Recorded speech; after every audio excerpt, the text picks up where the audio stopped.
Good evening guys. Ito yung isang ATM dito sa McDonald malapit sa Qianghua Hospital. Nandito yung Qianghua. Sa labas nito ay Qianghua Hospital sa kayong McDonald's. Ngayon guys, magwi-withdraw ako ng 200 MOP sa aking ATM at ang una kong gagawin ay magbabalance inquiry muna ako.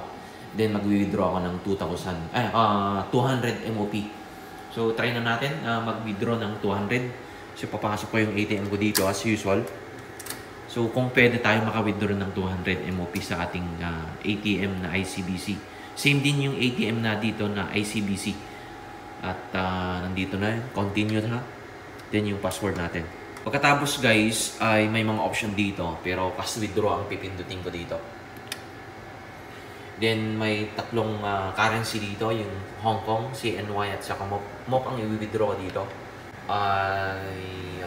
Wait, cancel ko muna. Kasi magbabalance inquiry muna ako. So, kinancel ko yung guys, pindutan mo yung dito. Then, babalikan mo yung ATM. So, lalabas. Pag binindot mo yung cancel, lalabas yung biglang lalabas yung ATM mo. Tapos, papasok ko ulit. Then, magbabalance inquiry muna ako. Para at least alam ko yung deduction ko dito. Yung magkano nabawas. Then, continue. Then, pass yung pin mo.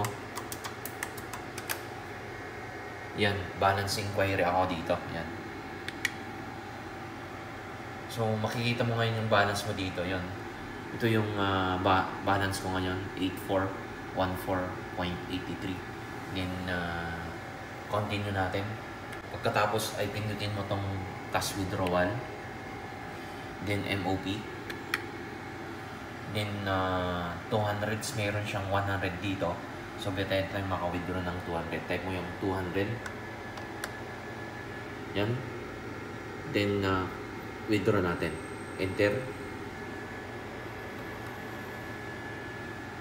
Then, nandito na yung pera natin na kukunin. So, tumunog na yung ATM.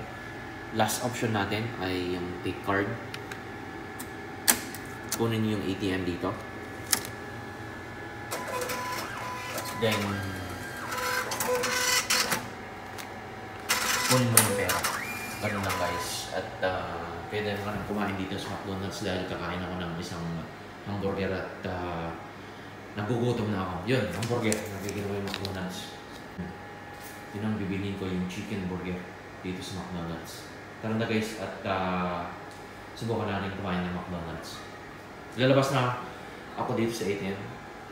Thank you guys. Ito yung mga ATM dito. May CDM dito. Dalawang ATM. Cash withdrawal and deposit. Pwede kang mag-deposit ng pera.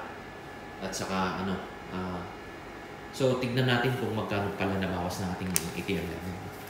Kung hindi ko na na-try, subukan natin ulit. Ipasok yung ATM kasi magbabalance yung pera ko. Uli ako. For my information sa aking balance. So, pinasok ko na yung ATM ko dito.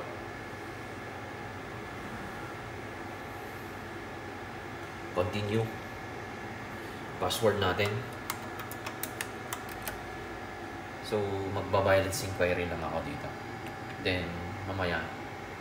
8.4 kanina, di ba? So, 8 na nabawas ng aking 200. 8 na ang aking balance. At pwede ko nang i-cancel dito. Continue. Or pindutin mo na lang yung cancel dito. Yan. Transaction cancel. Automatic makaka-cancel yung account mo dito. So, hindi mo na siya pindutin ng continue at saka cash withdrawal. So, ganun lang guys. At ito yung tatlong ATM na pwede mo kang mag-withdraw sa inyong ito yung mga pwede kang mag-withdraw. Jetco. Union Pay, JCB, JetPay, Dinar Club, Discover, Mastercard. Yung Mastercard, ito yung BDO na sa Kabayan. Maestro, Citrus Plus, Visa Electron. Ito yung pwede kang mag-withdraw ng inyong ATM kung may mga ATM ka na ganito. Thank you guys. Don't forget to subscribe to my YouTube channel. Thank you.